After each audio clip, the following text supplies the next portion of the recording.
Okay, well, I think we'll probably have some more joining, but we can probably get started with some introductions. I'd like to thank everyone for joining us today for another Candid Conversations. We're so fortunate to have Dr. Hallowell with us today. We've had a great time over the past several weeks doing these conversations with some of our other speakers. And those who do not know me, my name is Tori Mara, and I am one of three co-founders of Outspoken Agency. We are a speaking agency based in New York City, and our job is to help connect speakers like Dr. Hallowell with event hosts throughout the world. And because we are not really able to host events right now with some of our clients, we thought this would be a great way to connect everyone and to share a little bit of expertise in relation to what we're going through right now with the pandemic. So we're very, very excited to have you, Dr. Hallowell, today to share all of your advice, pick your brain. I know that everyone is really looking forward to this conversation, and it's always good to see your face on the screen while we can't be physically present together right now. Well, thank you. I'm a little self-conscious about having my face on the screen because I had a tooth pulled yesterday. And Oh, goodness. if you look carefully when I smile, you'll see a gaping hole. But it's not right front and center, so it's not terribly embarrassing. But at least the pain is over, and I was glad to get rid of that tooth. It's amazing how quick Absolutely. it took him about a minute to pull the tooth. It took about 10 minutes to Wow. get me numb, and then a minute to pull the tooth. And I had to be Well, all draped and gowned, and had to have all the precautions that you take to have an emergency dental procedure. yeah, well, it's lucky they could have you in there. I know that they've been able to do these special situations quickly and keep Yeah. everybody safe at the same time. But that's good that that's over with. Yes. Yeah. Um, so I'd But love to anyway, just people give are not here to everyone hear about my tooth. I know that, but I'm sure just that wanted, they share the same good wishes though for you yeah, I on just that. wanted to explain if I'm self-conscious about smiling, that's why. But it's Oh, hard to no, stop no, me from smiling, so I guess I'll just have to bear the embarrassment and I of a think it looks, missing tooth. yeah, yeah, I That should think be you're the worst good. that happens to Exactly, exactly. Well, I'm not sure that everyone knows a ton about Dr. Hallowell. There was a bio obviously on the registration, but I'd love to just give a little brief introduction. He is a child and adult psychiatrist devoted to helping people identify and channel their strengths in today's crazy busy world. And what a crazy busy world it is right now. Internationally recognized as the focus doctor, he is the founder of the Hallowell Centers. They have 5 locations throughout the country.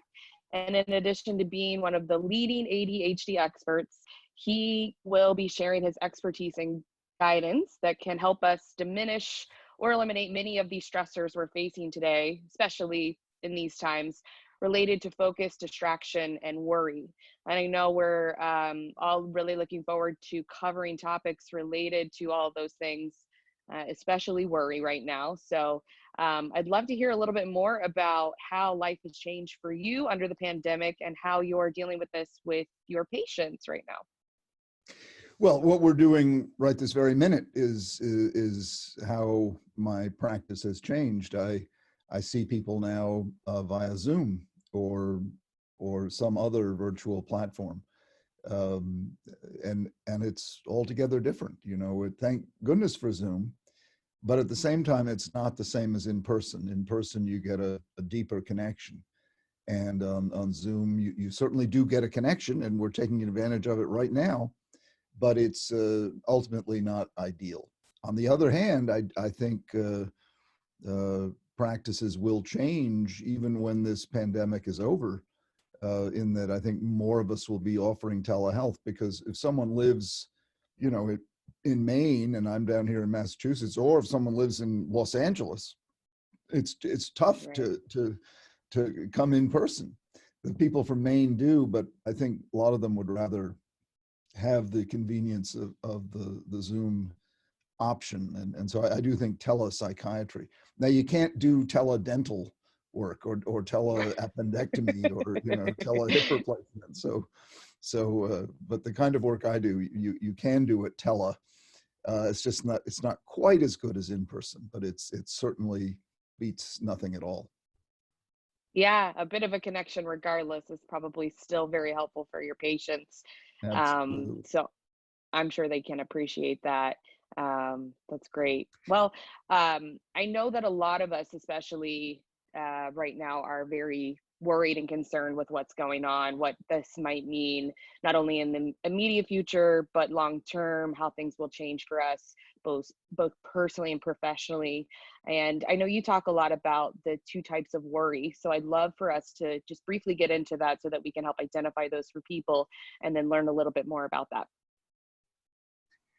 Sure. I mean, you know, we're all worried these days, but the two kinds of worry that I distinguish between are what I call good worry and bad worry or toxic worry.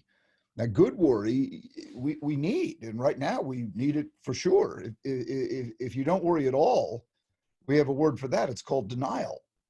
And so right now, if you're not the least bit worried, you're not aware of what's going on. You know, so you don't want to get rid of worry altogether, but you want it to be good worry, productive worry, and that means problem solving. So an alarm goes off, you start to worry, and then what you want to do is head in a direction of solving the problem. So worry should be an alarm that leads you to take steps to prevent whatever danger you perceive to be imminent.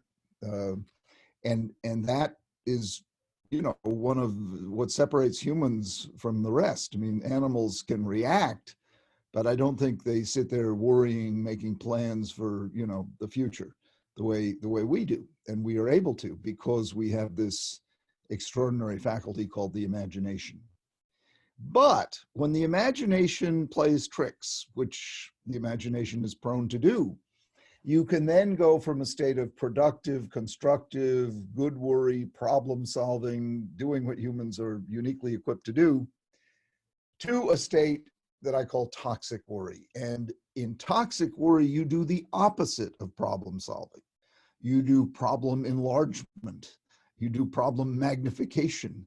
You globalize. You awfulize. You get frozen in worry. Far from being constructive problem solving, you bog down in it. You get paralyzed by it, frozen in fear. The deer in the headlights, you know, and it extends over time. You can lapse into a state of almost stuporous state of toxic worry, and you sit there in the chair staring ahead, but you're not seeing what's in front of you. You're just imagining all kinds of worst case scenarios of gloom and misery and famine and pestilence and the world coming to an end and your life coming to an end and everything you've worked for disappearing before your very eyes.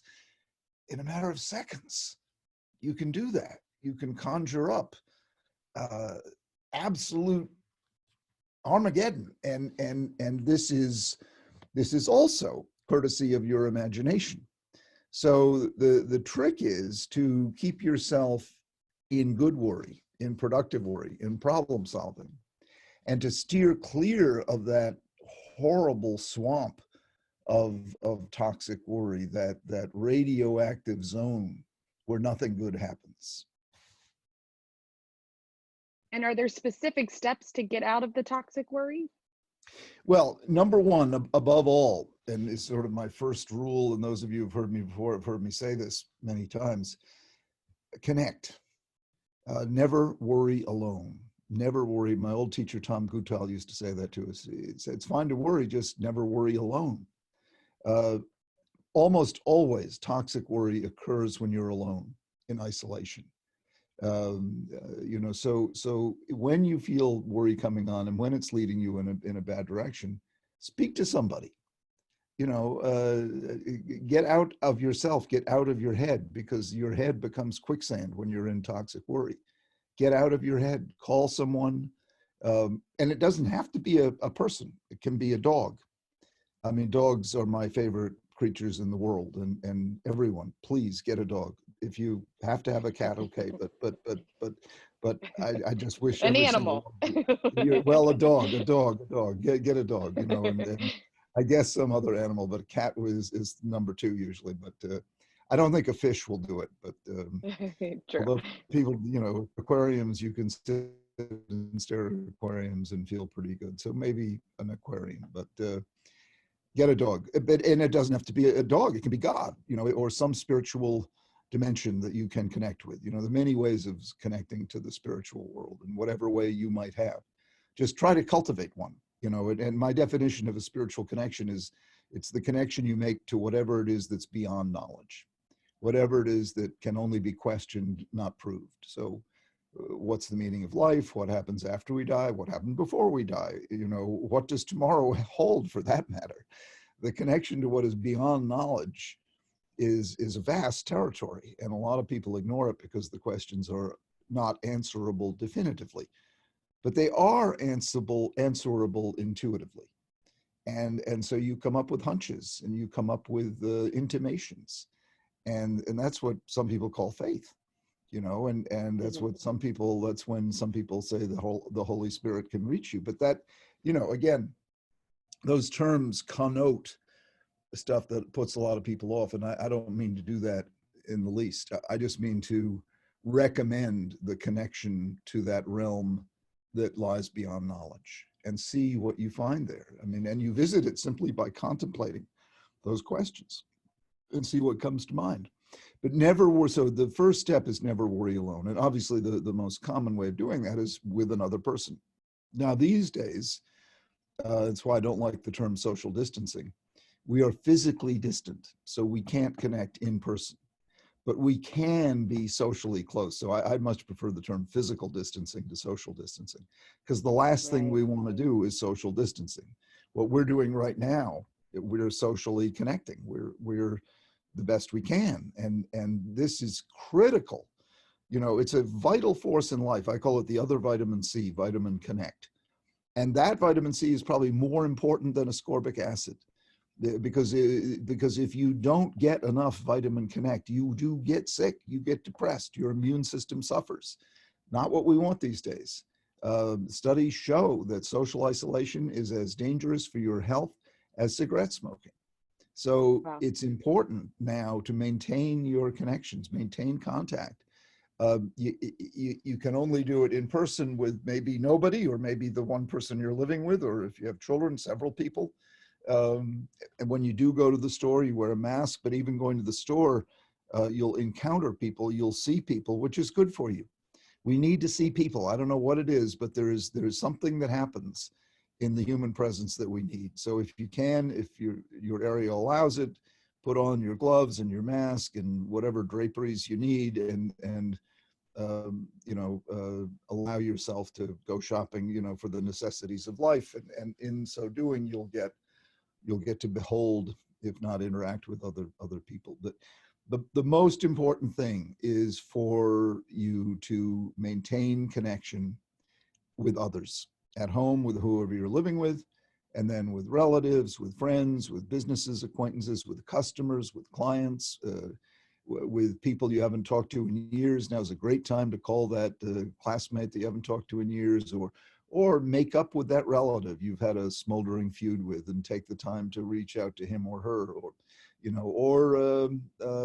contact people that you've had in the back of your mind, and now let yourself roam through your imagination. The more people you can connect with, the better. Now, obviously, I don't mean that in the extreme way, but most of us, I think one of the big unrecognized dangers that we're facing is loneliness and social isolation. Right. That is immediately solvable, but you have to take it seriously, and you have to make an effort to connect. And if you do that, you will absolutely reap the benefits. You will feel better. Your immune system will get stronger. You'll get less likely to get sick.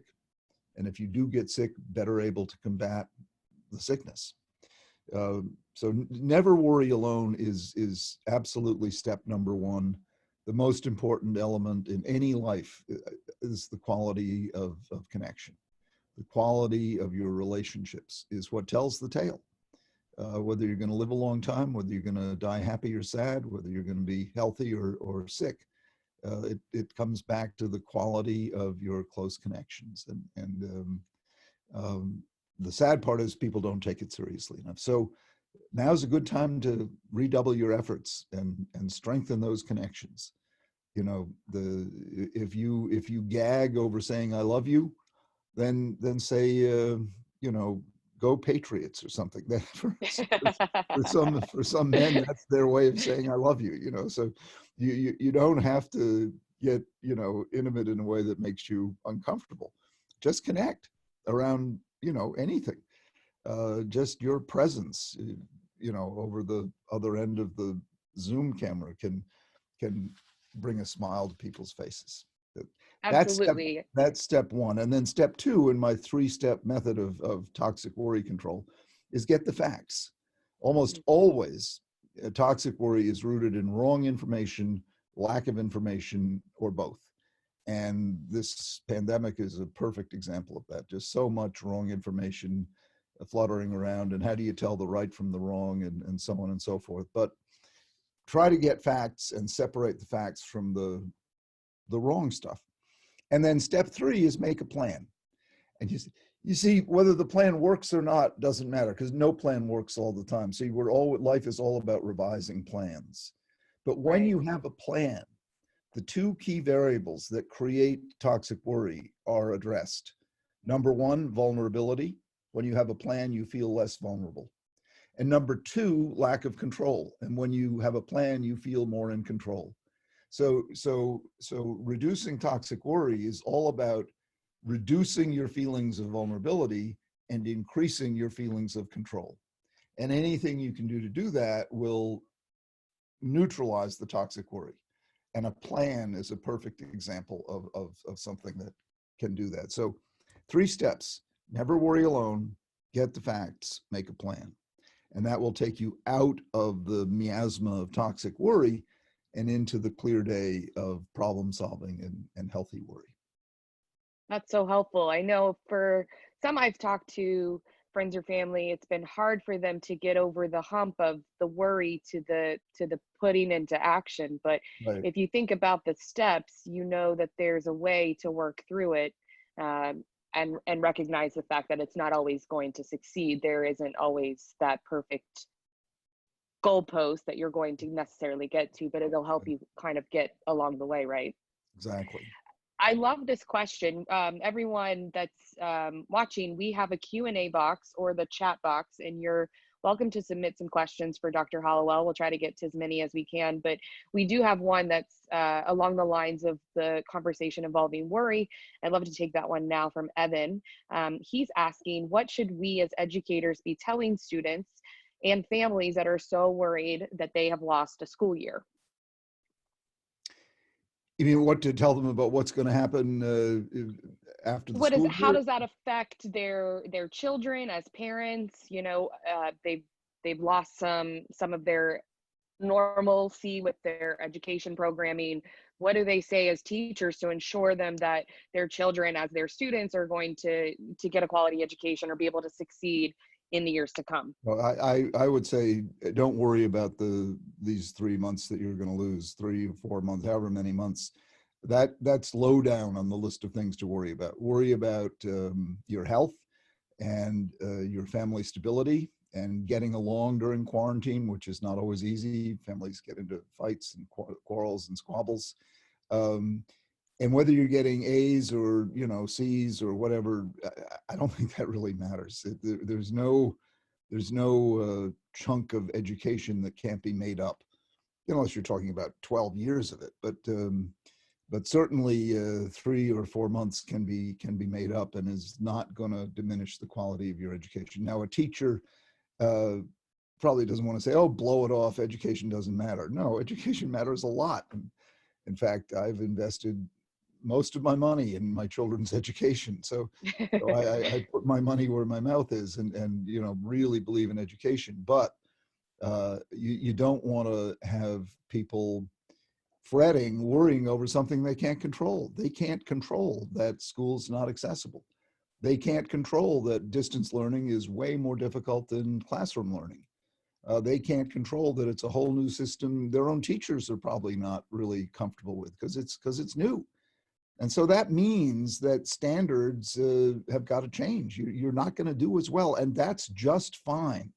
See, a lot of kids, they can't get used to not getting A's when they've always been getting A's, or the teachers can't get used to kids not being handing things in on time when they always used to. Well, you got to change your expectations.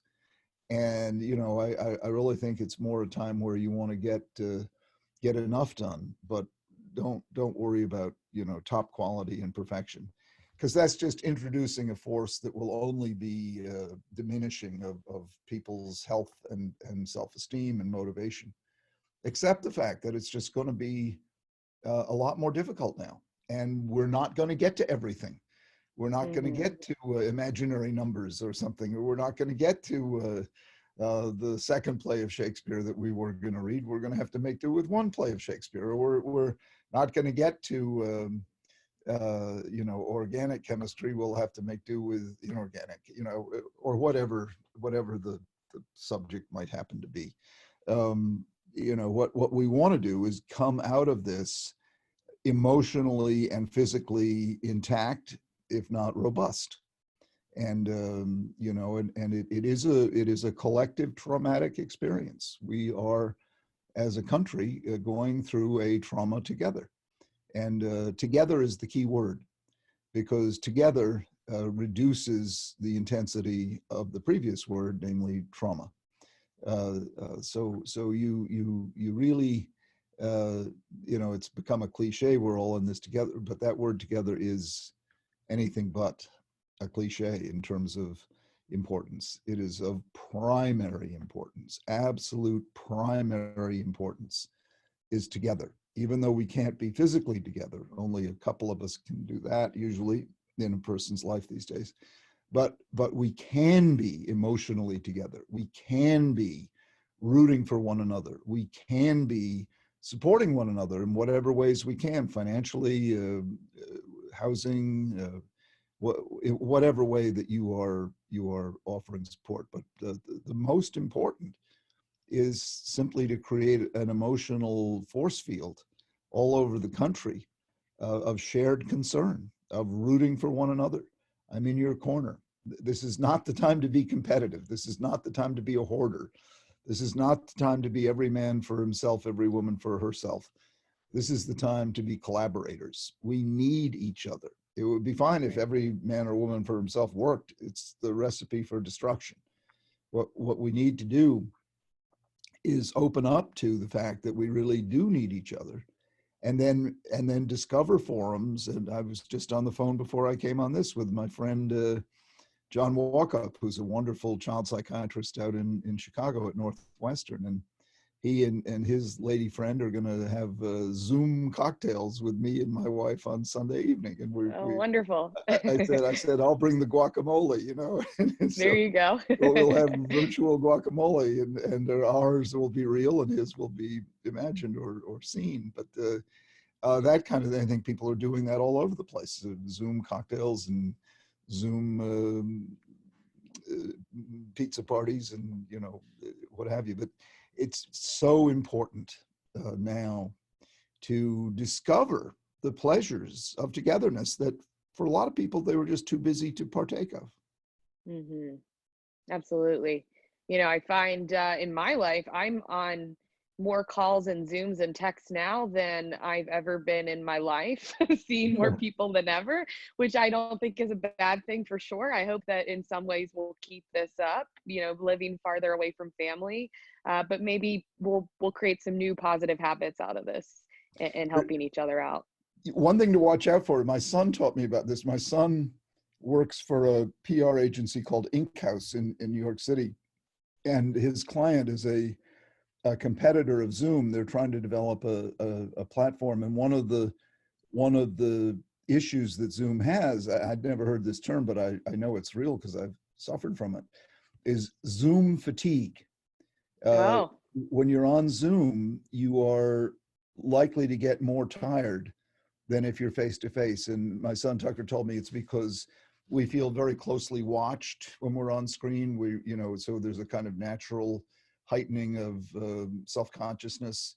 We can't disappear. I can't just sort of get up and walk around the room. I can, but it's sort of awkward. Right. And so we're kind of on stage when we're doing a Zoom conversation in a way that we're not face to face. And this creates a fatigue. If you do a lot of them a day, as I am doing now, as many of us are, there's this thing called Zoom fatigue. So combat it by taking little breaks and walking around your house, or just sticking your head outdoors, or something to kind of slap your face a little bit. And a quick burst of exercise will change your brain chemistry. A cup of coffee will change your brain chemistry. So just be aware of Zoom fatigue and gear yourself up to manage it so it doesn't impede your performance or relationships. Absolutely. So that's crazy busy on Zoom now. We have to write a new book for you. Well, I know there have been some concerns in general about, this anxiety or feeling overwhelmed on how our environments have merged. Some of us are working from home with roommates constantly there, or with our children there, and we're feeling anxious on how to kind of operate in a way that we normally would in our separate lives, our separate environments. And I'm wondering if you can talk about how to better manage that general anxiety. Maybe it's along the lines of these walks and things, but how do we People who deal with are, that? you mean people who are at home with other people? Yes, for home with other roommates, with our significant others, with our Children, children, and right, right, how right. we deal with that anxiety, and how do we get a little bit of alone time, because Well, sometimes well, we are. but number one, it always comes back to this. It comes back to communication. So talk to each other. Don't be afraid to say what you need and what you want. It's all a matter of boundaries and structure and all of that, but you want to agree to it.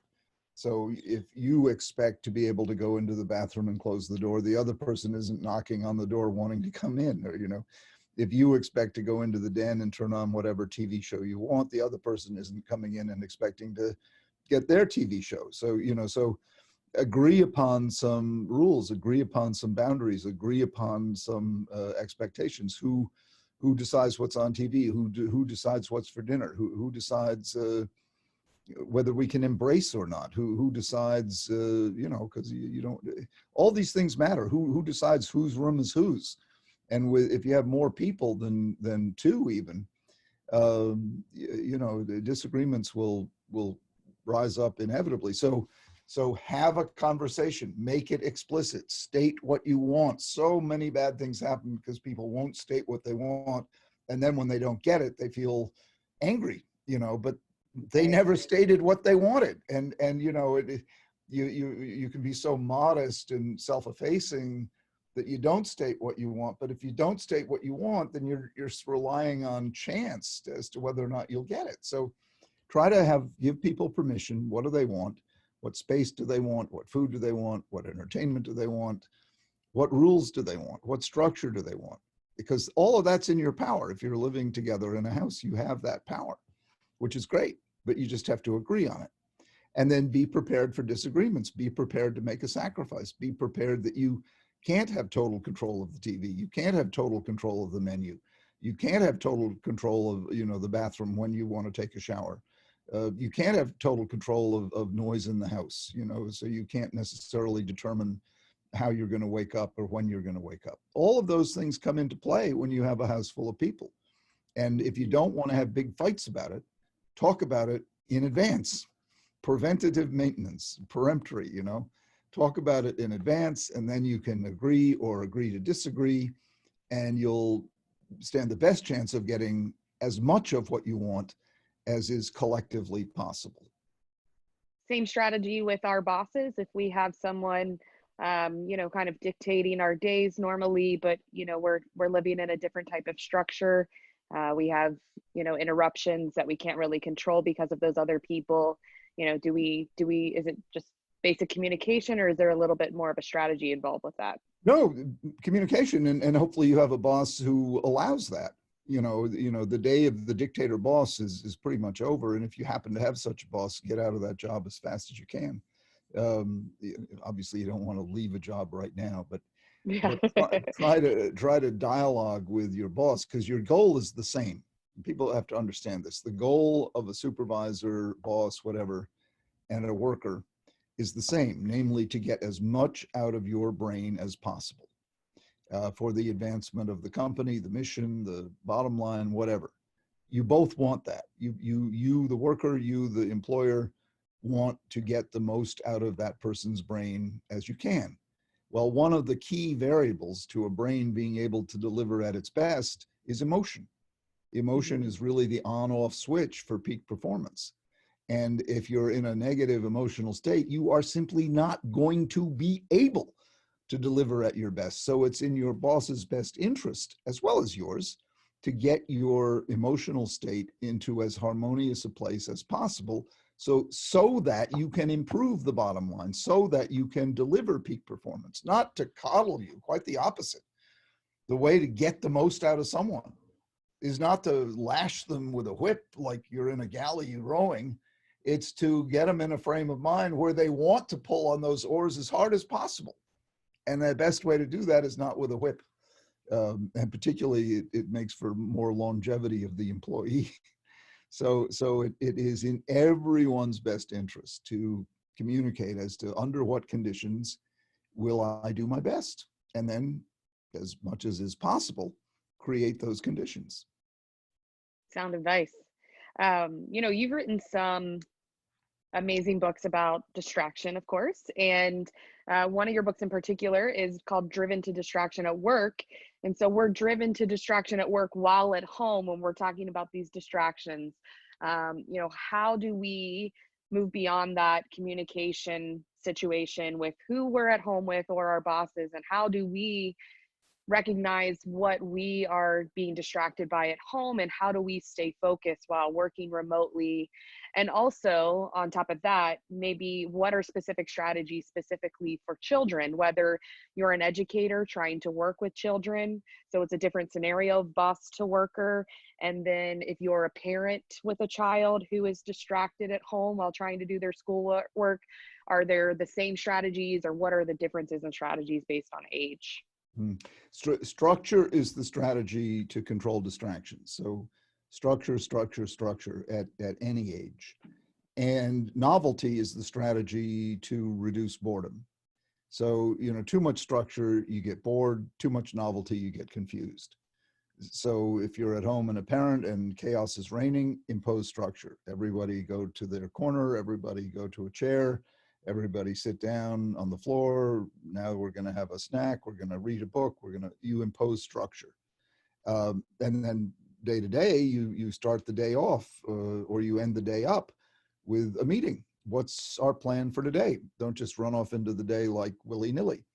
So in structure, plan it at the start of the day. You can reflect on it at the end of the day. Structure is absolutely the best way to reduce chaos, misdirection, and a day disappearing with nothing being accomplished.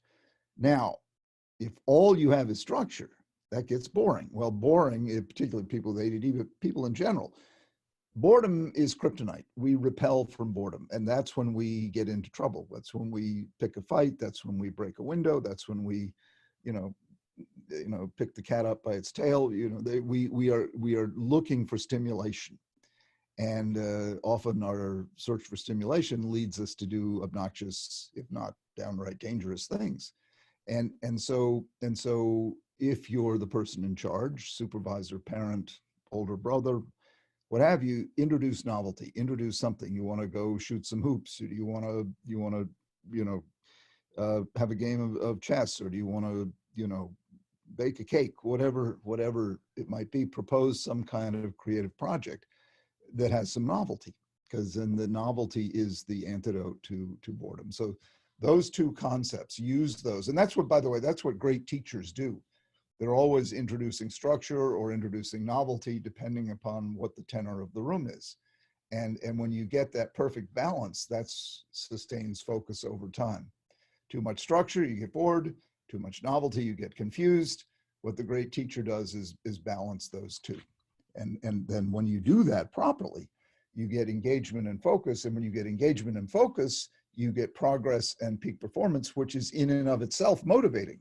It's fun to do well, and you want to keep doing well. It brings a special kind of pleasure that doesn't come automatically.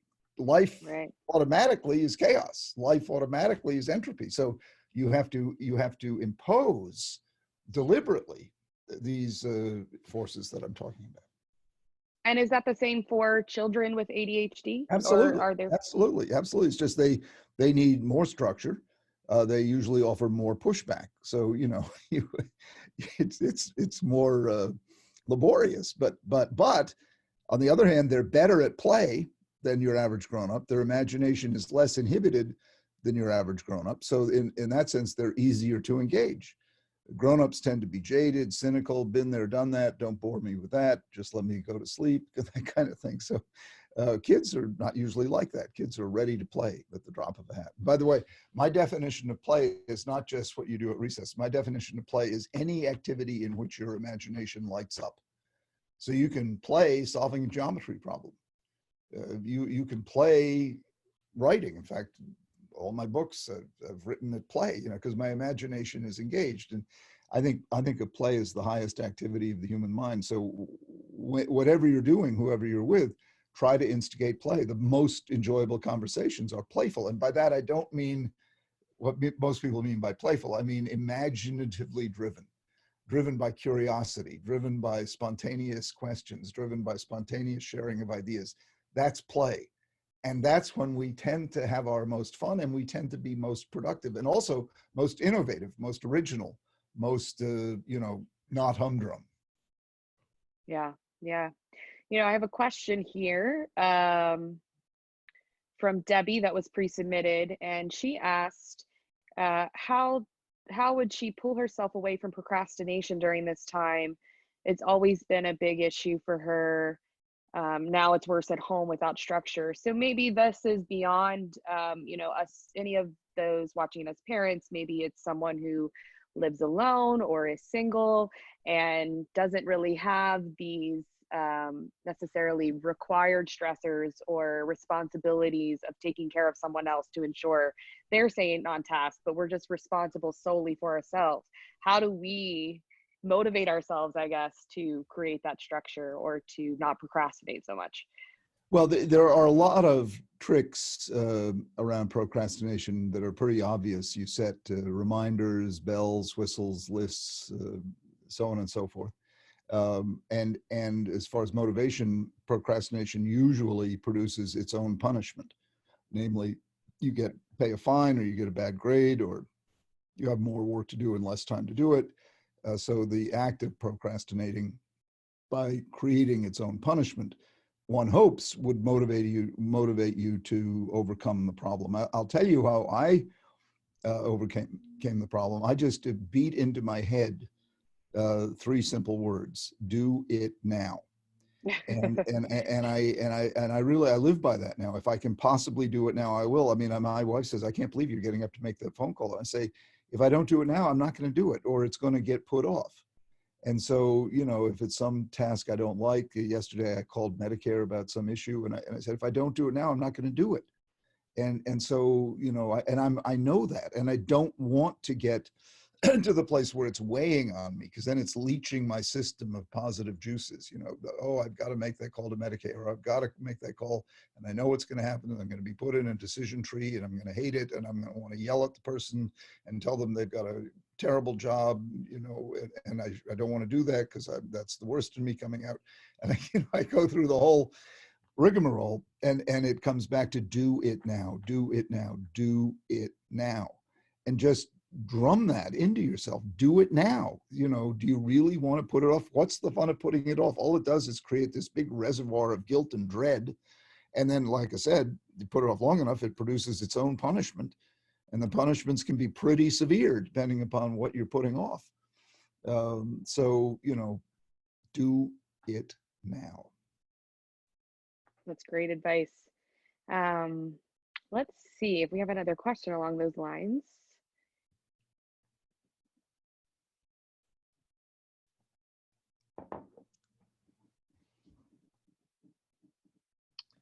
This one's good. It goes back into our conversation about parenting.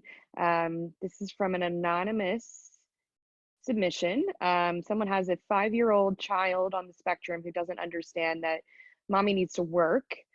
She feels that she's been emotionally neglecting her, but she does need to keep working from home. Any advice on what to do for any special needs children on how to communicate? Well, you explain it in words they can understand, and then you enact it. Okay, so you explain, mommy has to go to work. Work is this thing mommy does that pays the bills. I'd rather spend this time with you, but I honestly have to go to work so we can live here. And so you explain it, and then you enact it. Now, you also want to give the child something else to do, a structure, a game. Here's a project you can work on.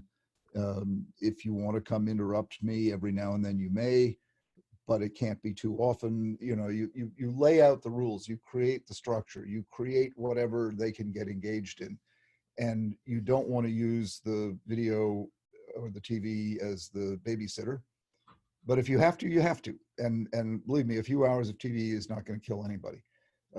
Much better if you find other ways of engaging that 5-year-old. And special needs kids of all stripes tend to have wonderful imaginations. So it's often not that hard to engage them. So explain the facts. You have to do it. You'd love to spend more time with your child, but you can't. And the child then can develop the capacity of using his or her imagination without mom to be there by his or her side. Wonderful advice.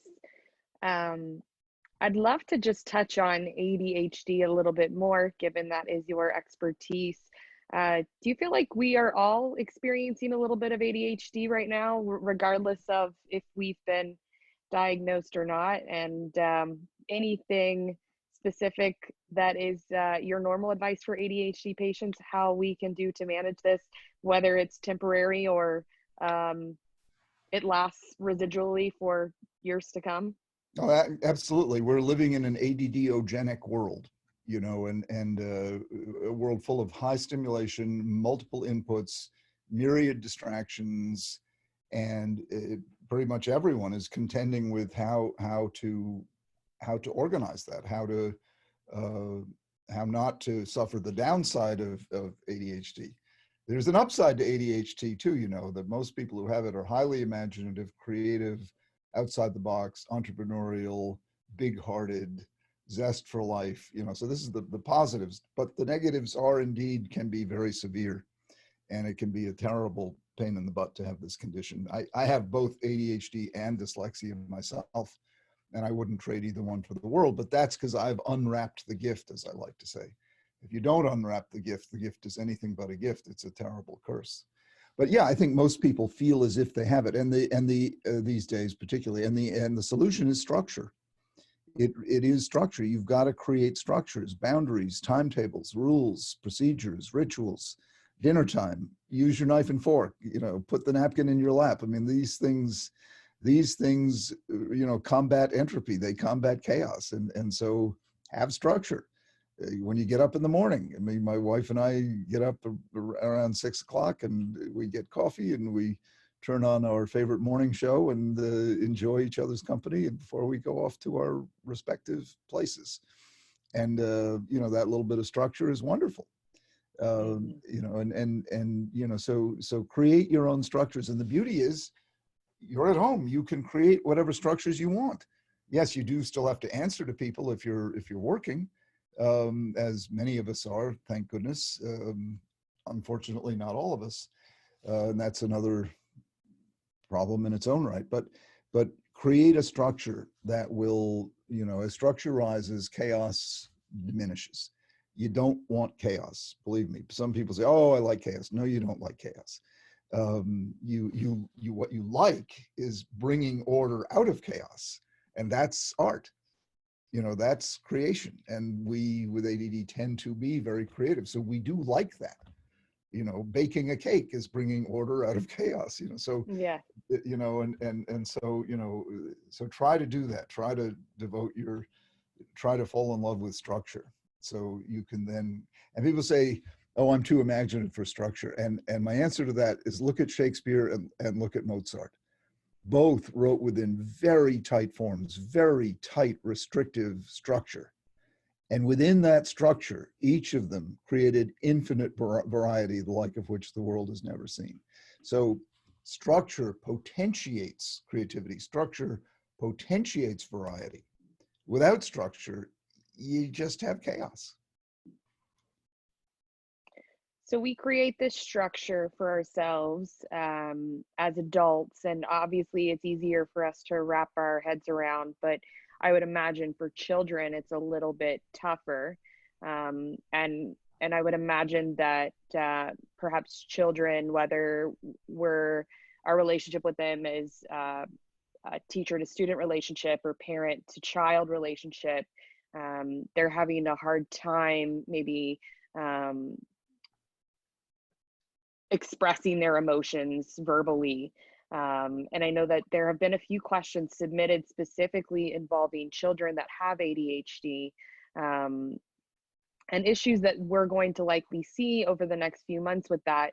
Specifically, right now, let's go into this one that's submitted. It was about, you know, how do we help children with ADHD who are really disconnected, can't easily connect with friends? Are there very specific tools or insights for how to help them maybe feel like they can re-engage with their friends that they can't see physically right now? Well, if they can't engage with them physically now, and usually you can't, you've always got Zoom, but this is also a time for them to develop their capacity to have an imaginative life. So reading aloud, playing alone, learning how to amuse yourself with only yourself, or a book, or a toy, or a chemistry set, or so don't think you have to push social interaction when social interaction is so restricted. Better to push things that you can do alone or at home with whoever's living at home. Okay. And then there was another question that was specific to how to keep children connected in the summer who might be used to group activities, summer camps, very specific activities that we look forward to every summer. How do we keep them engaged in these things? And maybe it's just this extension of self-discovery and play, alone or with family members. No, I mean, my wife and I are hoping we can run our camp in Michigan in July for kids and their parents who have ADHD. We're hoping we can do it because it's such an important part of our summer. But if you are having routines that have been disrupted and you can't do them, you just have to find new activities. I mean, that's the deal. There's nothing you can order off of Amazon that will give you a summer camp. But your imagination can give you a summer camp, and you can band together with other kids who are in the same boat. Maybe you can make up activities to do together virtually. You can develop whatever minimal stuff you can do outdoors. Develop that as much as possible. Now's the time for the imagination to run wild. So, sit down together and say, what are we going to do? We can't do what we usually do. So what are we going to do instead? And gosh, that's a huge world to open up. The world of instead, we call it that, the world of instead. I That's like that. that's what we all need to develop now, our world of instead. Since we can't do what we usually do, what are we going to do instead? And there's a whole universe of the world of instead that now we can create. We actually need to create because the usuals are forbidden or dangerous, but the insteads are potentially enchanted. Yeah. We have another question for you. Sort of transition back to more um, issues for adults. Mary is asking, how can we facilitate meaningful discussions remotely with our loved ones about things that are important, yet they don't really want to talk about, or maybe they're difficult normally to talk about things about political decisions and what they mean, using non-biased facts, collaborative methods, language, things like that. I mean, I'm smiling because it's such a lovely question, and it's basically how do you talk to someone who doesn't want to talk, and that's my career. That's what I do. It's safe cracking. It's how do you help someone feel comfortable so that they want to talk, so that they want to connect, so that they want to interact. If the other person wants to, no problem. It happens. It's like this wonderful, wonderful form of play. People connect and enjoy each other's company, but it's often the case where one party, for whatever reason, doesn't feel comfortable doing that. And so what you want to do is bait the trap somehow or other. Normally food is a great bait, but you can't do that online, so and sex is another great bait, but you can't do that online. So you have to use your imagination. How do you interest that other person? Find them where they are is a good principle. Find them where they are. Try to imagine what's going on their mind, and it may simply be, I don't want to be talking to you, and so you can begin there, and you can say, not easy to have a conversation like this, is it? Or that topic is a tough topic. Maybe we should talk about an easy one to warm up, or, there are ways to edge in without barging in. There are ways to go gently and allow the other person to get comfortable. For some people, it takes them a long time to warm up. For other people, they arrive warm, but for most people, it takes them a little while to get comfortable, get their bearings, particularly in a new setting like online conversation. So don't give up. If at first you get rebuffed, if at first you get scowls, if at first you get pushback, don't give up. Right. Come in one way, come in another way, use humor, be self-effacing, don't be threatening. Those are some basic principles, but and don't ask pointed questions, ask open-ended questions, or don't ask questions at all. Every question puts someone on the spot.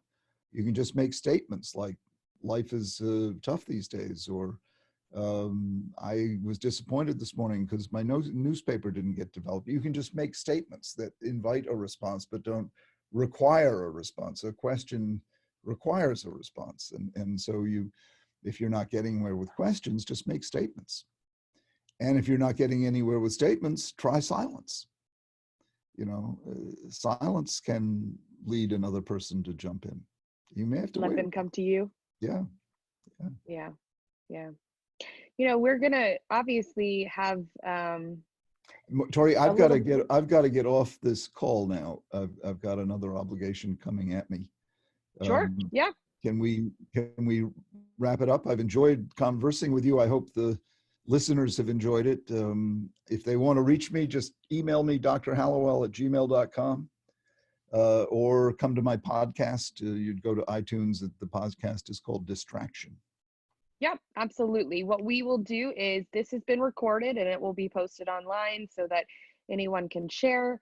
And we will have some resources for everyone emailed. That way they can have a link to your podcast, your website, and any other resources we think will be useful to this conversation. So thank you everyone for joining us. And thank you, Dr. Hallowell, for all of your advice today.